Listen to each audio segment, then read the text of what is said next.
Bayangkan, sebuah wilayah yang luasnya 1,7 juta kilometer persegi, 2,5 kali lebih besar daripada Texas. Wilayah yang sama pernah dijual dengan harga murah, yaitu 7,2 juta US dollar atau sekitar 116 miliar rupiah. Kini, wilayah yang sama menghasilkan kekayaan ratusan miliar dolar dari minyak, gas alam, emas, dan perikanan. Bahkan, 85% pendapatan negara bagian ini berasal dari minyak. Dan yang lebih mencengangkan lagi, tiga negara besar, Amerika, Rusia, dan Cina, kini saling berebut pengaruh di sini. Panglima militer Amerika menyebutnya sebagai wilayah paling strategis di abad ini. Tapi pertanyaannya, apa sebenarnya yang ada di Alaska sehingga negara-negara besar rela berebut? Apakah ini soal minyak, strategis, atau ada rahasia lain yang tidak banyak diketahui? Mari kita telusuri sejarahnya, dari tanah beku yang awalnya diejek sebagai kebodohan Seward hingga menjadi rebutan negara adidaya di era modern.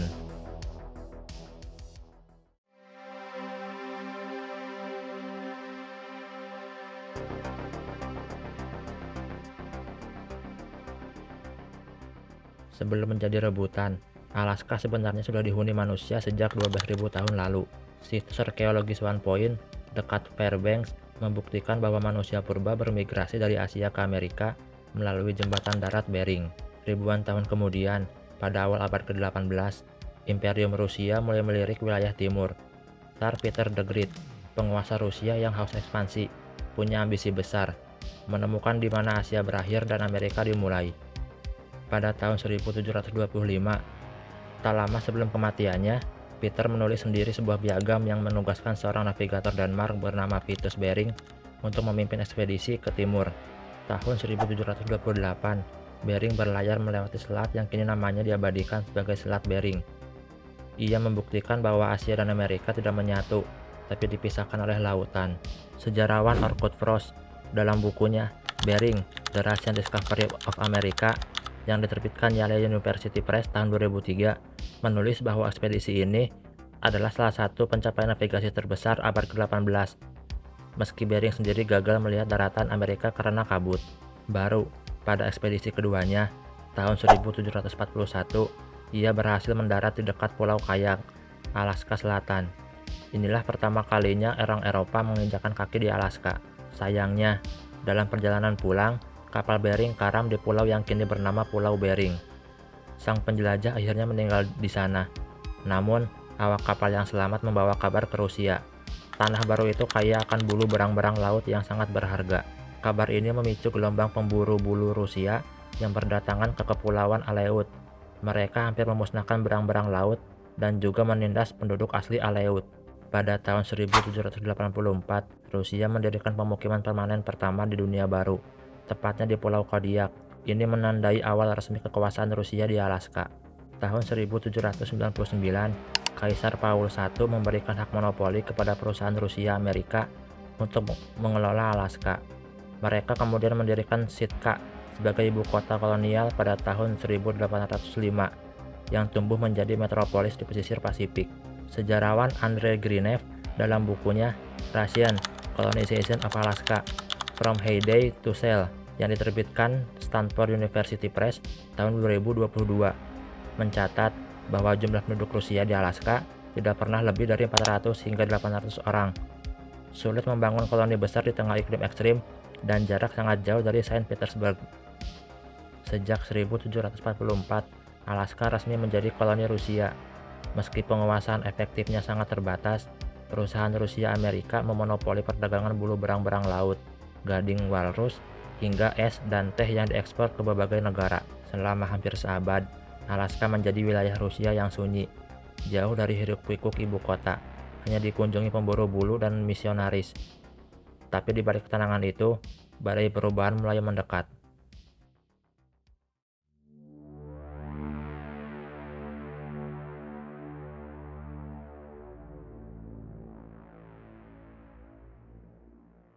Memasuki pertengahan abad ke-19, Rusia mulai kewalahan mempertahankan Alaska. Ada 3 tekanan utama yang memaksa mereka menjual. Pertama, masalah ekonomi. Populasi berang-berang laut mulai menurun drastis akibat perburuan berlebihan. Sumber pendapatan utama perusahaan Rusia Amerika mulai mengering. Bahkan, perusahaan ini harus disubsidi negara 200.000 rubel per tahun, setara dengan sekitar 40 juta rupiah saat itu. Jumlah yang sangat besar di abad 19. Kedua, kekalahan dalam Perang Crimea. Rusia kalah telak melawan Inggris-Perancis dalam Perang Crimea. Kas negara terkuras habis, fokus ekspansi pun dialihkan ke wilayah Asia yang lebih dekat dan mudah dikelola. Ketiga, ancaman dari Inggris. Inggris menguasai laut di sekitar Alaska dan bisa merebut wilayah itu kapan saja. Rusia lebih rela menjual ke Amerika daripada direbut Inggris. Perusahaan Rusia Amerika juga menghadapi persaingan ketat dari pedagang Inggris dan Amerika. Pada 1859, Rusia menawarkan Alaska ke Amerika. Namun, Perang Saudara Amerika menunda negosiasi hingga 1867.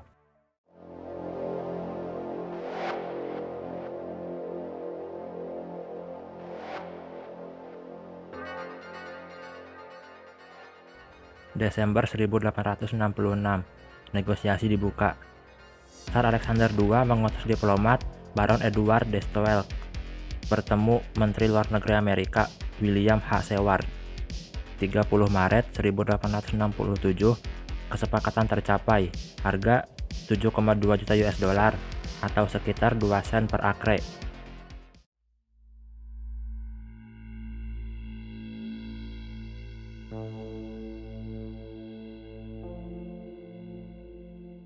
Selama hampir 30 tahun, Alaska nyaris terlupakan. Tapi, tahun 1896, segalanya berubah drastis. Demam emas Yukon pecah. Deposit emas besar ditemukan di Yukon, Kanada, tepat di perbatasan Alaska. Alaska tiba-tiba menjadi pintu gerbang menuju ladang emas Klondike. Lebih dari 30.000 pencari emas berduyun-duyun masuk ke Alaska. Mereka disebut cecakos, atau pendatang baru yang berharap kaya dalam semalam. Tahun 1880, emas juga ditemukan di Juneau, yang kemudian menjadi ibu kota Alaska. Tapi emas bukan satu-satunya kekayaan. Alaska menyimpan harta karun luar biasa, tembaga, seng, timbal, dan perak dalam jumlah besar. Antara 1920 hingga 1940, Alaska memasuki masa pertumbuhan stabil. Pemerintah Amerika mulai serius mengelola sumber daya alam, melindungi salmon, anjing laut, dan satwa liar lainnya, serta membangun infrastruktur. Alaska Railroad dan Richardson Highway selesai dibangun. University of Alaska didirikan. Radio dan pesawat terbang mulai menghubungkan wilayah-wilayah terpencil.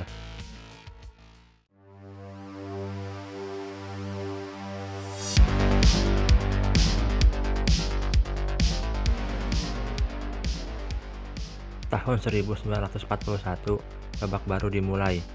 Bukan karena emas, tapi karena kesadaran akan pentingnya militer Alaska. Alaska Highway mulai dibangun Maret 1942, hanya dalam 8 bulan. Jalan sepanjang 2.700 km ini dinyatakan resmi terbuka. Sebuah prestasi konstruksi luar biasa di tengah perang. Sekitar 20.000 pekerja sipil datang ke Alaska untuk bekerja di proyek pertahanan. Tambang emas dihentikan oleh pemerintah federal dan para pekerjanya beralih ke aktivitas perang, terutama konstruksi. Puluhan ribu tentara, pelaut, dan marinir dikerahkan ke Alaska, wilayah yang dulu dianggap lemari es beku, tiba-tiba menjadi salah satu front terpenting dalam Perang Pasifik. Pangkalan-pangkalan militer dibangun di sepanjang rantai Aleutian. Jepang bahkan sempat menduduki dua pulau Alaska, Attu dan Kiska, pada 1942 sampai 1943. Pertempuran untuk merebut kembali Attu menjadi salah satu pertempuran paling berdarah di Pasifik. Setelah perang, nilai strategis Alaska semakin jelas. Pada 3 Januari 1959, Alaska resmi menjadi negara bagian ke-49 Amerika Serikat.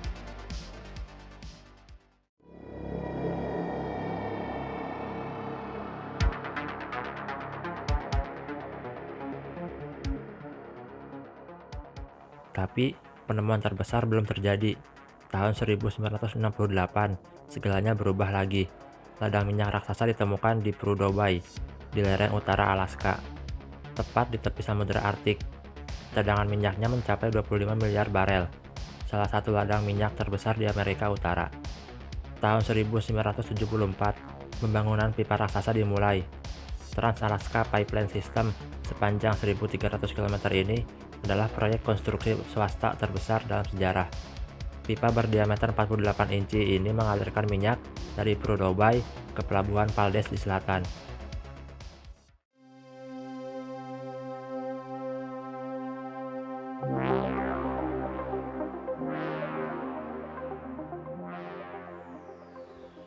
Tapi, Alaska tidak hanya tentang minyak dan emas. Perairan Alaska adalah salah satu sumber perikanan liar terbaik di dunia. Setiap tahun, hampir 6 miliar ton seafood dipanen dari Laut Alaska. Alaska adalah produsen salmon liar nomor satu di dunia. Bahkan, industri salmon Alaska adalah satu-satunya yang tersertifikasi berkelanjutan oleh Marine Stewardship Council. Hutan Alaska juga menyimpan kekayaan. Dengan 28 juta akre hutan komersial, industri kayu Alaska memasok pasar dunia dengan kayu gelondongan. Sebagian besar Alaska Tenggara adalah bagian dari Tongass National Forest, hutan hujan seluas 16,8 juta akre. Chugach National Forest adalah hutan nasional terbesar kedua di Amerika Serikat dengan 4,8 juta akre. Sekitar 15 juta akre tanah di Alaska cocok untuk pertanian, dengan 1 juta akre saat ini aktif diproduksi. Lembah Matanuska terkenal dengan sayuran raksasanya. Panjang siang hari di musim panas membuat kubis bisa tumbuh seberat lebih dari 40 kg.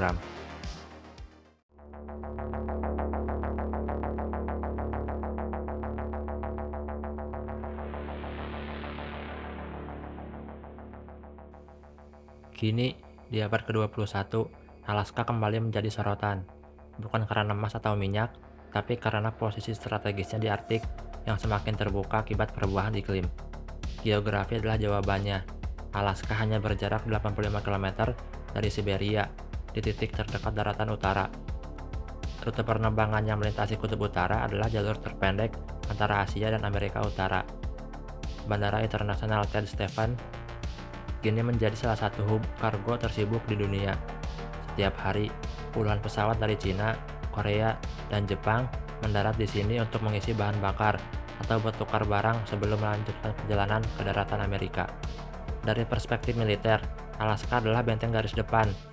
Dalam skenario konflik Amerika-Cina, rute kutub akan memangkas waktu tempur rudal dan bomber secara drastis. Agustus 2025, Presiden Donald Trump dan Presiden Rusia Vladimir Putin mengadakan pertemuan di Alaska. Pertemuan yang membahas perang Ukraina ini mengingatkan dunia pada sejarah panjang Alaska sebagai titik temu dua kekuatan besar. Jadi, apa yang bisa kita petik dari sejarah panjang Alaska? Pertama, nilai suatu wilayah bisa berubah drastis seiring waktu.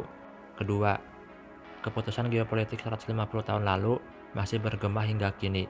Di era mencairnya Arktik, Alaska kembali menjadi rebutan. Jalur pelayaran baru terbuka, sumber daya laut bisa diakses, dan posisi strategis semakin vital. Ketiga, sejarah mengajarkan kita untuk tidak meremehkan hal-hal yang belum kita pahami. Alaska kini menjadi simbol bagaimana kekuatan alam dan geopolitik berkelindan. Tapi di balik semua itu, Alaska tetap menjadi wilayah paling strategis di Arktik. Sebuah pos terdepan masa depan. Persimpangan kekuatan, kekayaan, dan strategi yang mungkin menentukan nasib planet ini. Pertanyaan terakhir, jika Rusia tahu kekayaan ini, apakah mereka akan tetap menjualnya? Ataukah ini adalah strategi jitu Rusia yang justru menguntungkan kedua negara? Sejarawan akan terus berdebat. Yang jelas, Alaska telah mengajarkan kita bahwa nilai sejati sesuatu sering baru terlihat setelah waktu berlalu.